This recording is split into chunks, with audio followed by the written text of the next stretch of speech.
ನಮಸ್ಕಾರ ಸ್ನೇಹಿತರೆ, ನಾನು ಡಾಕ್ಟರ್ ಸಿ ಶರತ್ ಕುಮಾರ್, ಗರ್ಭಧಾರಣ ತಜ್ಞ ವೈದ್ಯ ಮತ್ತು ಲೈಂಗಿಕ ತಜ್ಞ ವೈದ್ಯ. ನಿಮಗೆ ಪ್ರತಿ ವಾರ 2-3 ವಿಡಿಯೋಗಳನ್ನ ತಗೊಂಡ್ಬರ್ತಾ ಇದ್ದೀನಿ ಈ ಒಂದು ಸೆಕ್ಸಾಲಜಿ ವಿಚಾರವಾಗಿ, ಲೈಂಗಿಕತೆ ವಿಚಾರವಾಗಿ. Good morning friends, I am doctor C Sharath Kumar, sexologist and infertility specialist. Every week I am bringing 2 to 3 videos on various aspects of sexology, how to improve your sexual life.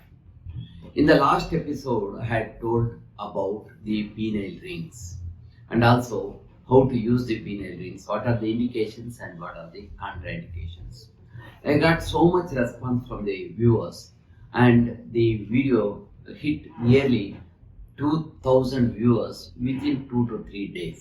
That shows the amount of interest the people have got to improve their sexual life. ಸ್ನೇಹಿತರೆ, ಕಳೆದ ಒಂದು 2 ವಿಡಿಯೋಗಳಲ್ಲಿ ಈ ಶಿಶ್ನುವಿಗೆ ಹಾಕತಕ್ಕಂತಹ ರಿಂಗ್ಗಳ ಬಗ್ಗೆ ಹೇಳಿದ್ದೆ. ಅದನ್ನು ನೋಡಿ ಹಲವಾರು ಸ್ನೇಹಿತರುಗಳು ನನಗೆ ಫೋನ್ ಮಾಡಿ ಇಂಥ ಉಪಯುಕ್ತ ವಿಡಿಯೋಗಳು ಇನ್ನೂ ಹಾಕಿ ಅಂತ ಹೇಳಿದ್ರು. ಕೇವಲ 24 ಗಂಟೆಯಲ್ಲಿ ಸುಮಾರು 2,000 ವ್ಯೂವರ್ಸು ಈ ವಿಡಿಯೋಗಳನ್ನ ನೋಡ್ಬಿಟ್ಟು ಉಪಯುಕ್ತ ಆಗಿದೆ, ಇನ್ನೂ ಹೆಚ್ಚಿನ ವಿವರಗಳನ್ನು ಕೊಡಿ ಅಂತ ಕೇಳಿದ್ರು.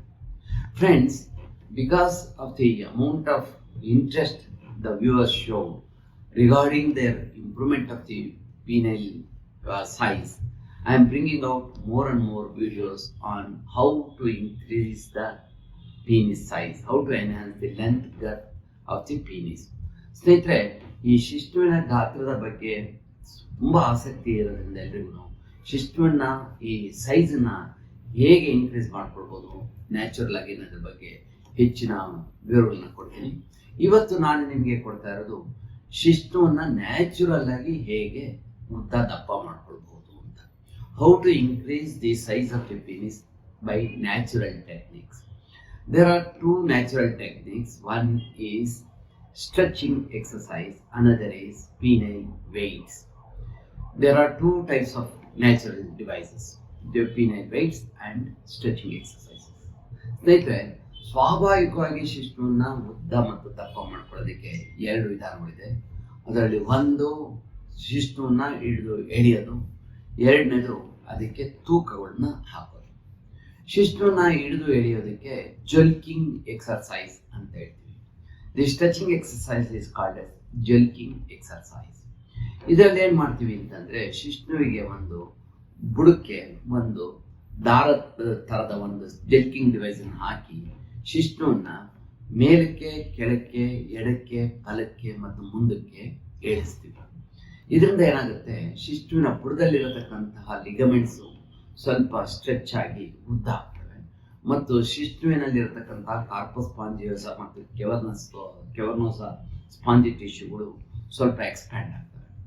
By jelqing devices we apply a jelqing device into the base of the penis and also into the tip of the penis and ask the person to pull the penis up, down, left, right and forwards. By doing this, the base of the ligaments which are attached to the penis are slightly stretched and also the corpus spongiosum and cavernosa, they are also stretched a little bit. So by this jilking device we can increase the size of the penis. The second one is applying penile weights. This special device, there is a special device to by which we can apply the device around the glans penis and apply weights to the penis. We start with small weights which is tolerable to the person and ask him to hang the penis and ask him to rotate the penis in such a way that the penis stretches.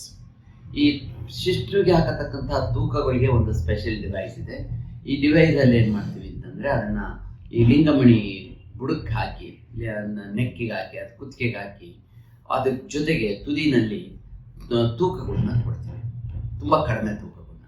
ಆ ತೂಕಗಳನ್ನ ಹಾಕಿ ತೂಗುಯ್ಯಲ ತರ ಸುತ್ತೋದ್ರಿಂದ ಶಿಶ್ನು ಎಳೆದು ಹಿಗ್ಗುತ್ತೆ ಮತ್ತು ಜಗ್ಗುತ್ತೆ. So by using the penile weights, the penis can be stretched to some extent, and also by using the weights it can increase the size of the penis. It doesn't mean that we can go on increasing the size of the penis by penile weights and jerking device. There is a limit. Usually The ligaments which are attached to the root of the penis can be stretched only about 1 to 1.5 centimeters. That's all. You cannot stretch beyond that. ಸ್ನೇಹಿತರೆ, ಈಗ ಈ ರೀತಿ ಶಿಸ್ಟಿಗೆ ಹಾಕತಕ್ಕಂತಹ ತೂಕಗಳನ್ನ ಮತ್ತು ಈ ಶಿಸ್ಟಿಗೆ ಕೊಡತಕ್ಕಂಥ ವ್ಯಾಯಾಮಗಳಿಂದ ತುಂಬ ಉದ್ದ ಮಾಡಲಿಕ್ಕೆ ಸಾಧ್ಯ ಇಲ್ಲ. ಯಾಕೆ ಅಂದರೆ ಅದಕ್ಕೆ ಲಿಮಿಟ್ ಇರ್ತದೆ. ಎಷ್ಟು ಶಿಸ್ಟಿನ ಬುಡದಲ್ಲಿ ಲಿಗಮೆಂಟ್ ಅಟ್ಯಾಚ್ ಆಗಿರ್ತದೆ, ಅದನ್ನು ಎಷ್ಟು ಎಳಿಬಹುದು ಅಷ್ಟನ್ನು ಮಾತ್ರ ಎಳೆಯೋದಕ್ಕೆ ಸಾಧ್ಯ. ಸಾಮಾನ್ಯವಾಗಿ ಈ ಎಕ್ಸರ್ಸೈಸ್ಗಳು ಮತ್ತು ಜೆಲ್ಕಿಂಗ್ ಡಿವೈಸ್ಗಳಿಂದ ಸುಮಾರು 1 ರಿಂದ 1.5 ಸೆಂಟಿಮೀಟರ್ ಮಾತ್ರ ಉದ್ದ ಮಾಡೋದಕ್ಕಾಗುತ್ತೆ. ಈಗ ಕೆಲವಾರು ಅಂದ್ಕೊಂಡ್ಬಿಡ್ತಾರೆ, ಇದನ್ನ ಪೀನೈಲ್ ವೆಯ್ಟ್ಸ್ನ ಹಾಕಿ ಎಳೆದು ಚೆಕ್ಕಿ ಏನು 6 ಇಂಚು 7 ಇಂಚು 8 ಇಂಚು ಮಾಡ್ಕೊಂಡ್ಬಿಡ್ಬೋದು ಅಂತ ಅಂದ್ಕೊಂಡಿರ್ತಾರೆ. ಅದು ಸಾಧ್ಯ ಇಲ್ಲ. ಅದಕ್ಕೆ ಲಿಮಿಟೇಷನ್ಸ್ ಇರ್ತದೆ. ಇನ್ನು ಇದಕ್ಕೆ ಏನು ಮುಂಜಾಗ್ರತಾ ಕ್ರಮಗಳನ್ನ ತೆಗೆದುಕೊಳ್ಬೇಕು ಈ ಜೆಲ್ಕಿಂಗ್ ಡಿವೈಸು ಮತ್ತು ಪೀನೈಲ್ ವೆಯ್ಟ್ಸ್ಗಳನ್ನ ಉಪಯೋಗಿಸೋದಕ್ಕಿಂತ ಮುಂಚೆ ಅಂದರೆ ತುಂಬ ಜಾಸ್ತಿ ಹಿಡಿದು ಎಳೆದು ಬಿಡಬಾರ್ದು. ತುಂಬ ಜಾಸ್ತಿ ಹಿಡಿದು ಎಳೆದ್ರೆ ಅದು ಒಳಗಡೆ ತುಂಬ ಹೆಚ್ಚಿಗೆ ಸ್ಟ್ರೆಚ್ ಆಗಿ ಒಳಗಡೆ ಸೀಲ್ ಬಿಡೋ ಚಾನ್ಸ್ ಇದೆ. Friends, you cannot stretch or put weights beyond certain limits because it may cause internal damage to the penis. So you have to take the advice of the sexologist and use proper penile weights and proper penile jelking devices. If you use a wrong weight or overweight or use a wrong thread and pull the penis, it may internally damage the penis. Internal nerves may get damaged, spongiosum may get stretched and it may cause fracture, or the penile veins or arteries may get damaged. So you have to be careful before you use the penile weights and traction and jelking devices. Other than that, it may cause pain also, swelling also, if you use wrong methods of jelking device and wrong exercises also. So you have to be very careful using all these devices. Thank you very much for watching my video. If you like my video, give a thumbs up. If you have not subscribed to my channel, kindly subscribe to the channel so that every week we come out with 3 to 4 videos. ಸ್ನೇಹಿತರೆ, ನಿಮಗೆ ಈ video like ಆದರೆ ಒಂದು thumbs ಅಪ್ಪನ್ನು ಕೊಡಿ ಮತ್ತು ನಮ್ಮ ಚಾನಲ್ಗೆ subscribe ಆಗಿಲ್ಲದೆ ಇದ್ದರೆ ಸಬ್ಸ್ಕ್ರಿಪ್ಷನ್ ಬಟನನ್ನು ಒತ್ತಿ ನಮ್ಮ ಚಾನಲ್ಗೆ ಸಬ್ಸ್ಕ್ರೈಬ್ ಮಾಡಿ. ಪ್ರತಿ ವಾರ 3-4 ಹೊಸ ವಿಡಿಯೋಗಳನ್ನ ಲೈಂಗಿಕತೆ ಮತ್ತು ಲೈಂಗಿಕತೆಯ ಒಂದು ಕ್ರಮಗಳನ್ನು ಹೆಚ್ಚು ಪರಿಣಾಮಕಾರಿಯಾಗಿ ಬಳಸೋದಕ್ಕೆ ನಾನು ನಿಮಗೆ ತಿಳಿಸ್ತೀನಿ. ನಮಸ್ಕಾರ. Thank you.